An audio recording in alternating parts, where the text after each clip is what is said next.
महाराष्ट्र न्यूजमध्ये आपले स्वागत आहे। बातमी आहे अंगणवाडीताईंच्या मानधनाबाबतची अत्यंत महत्त्वाची अपडेट। काय आहे अपडेट पाहूया।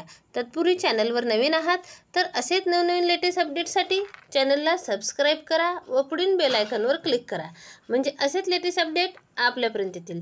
रत्नागिरी निवृत्तीवेतन मानधनासाठी संघर्ष, अंगणवाडी सेविकांची धडपड।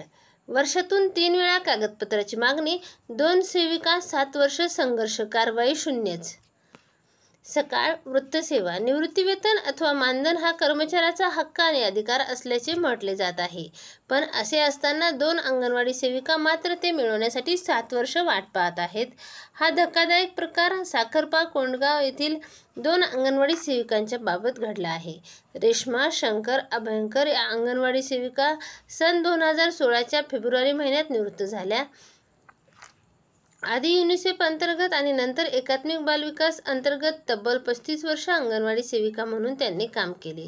वयाची 65 वर्ष पूर्ण झाल्या 2016 साली कोंडगाव बाजारपेठ येथील अंगणवाडी सेविका निवृत्त झाल्या।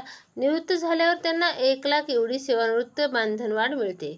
त्यासाठी आवश्यक कागदपत्रे अभयंकर यांनी त्याचवेळी संबंधित अधिकाऱ्याकडे दिली होती, पण आजपर्यंत त्यांना मानधन मिळालेले नाही।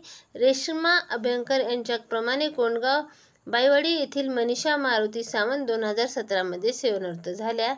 त्यांच्याही बाबतीत असाच प्रकार घडला आहे।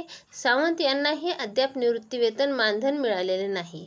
वर्षातून 3 वेळा त्यांच्याकडे Aadhaar card, PAN card, ration card अशी कागदपत्रे मागणी करण्यात आली। ती कागदपत्रे बीडच्या प्रवेशिकेकडे नियमित देतात, पण पुढे त्यावर कोणतीही कारवाई होत नाही। अनेक सेविकांच्या मानधनाची पूर्तता, अभयंकर आणि सावंत यांच्यानंतर सेवानिवृत्त झालेल्या अनेक अंगणवाडी सेविकांना ताबडतोब हे मानधन मिळाले आहे। अगदी गेल्या वर्षी निवृत्त झालेल्या अंगणवाडी सेविकांनाही मानधन मिळाले आहे, पण रेश्मा आणि मनीषा सावंत यांना मात्र गेली 6-7 वर्ष हक्काच्या मानधनापासून वंचित राहावे लागले आहे।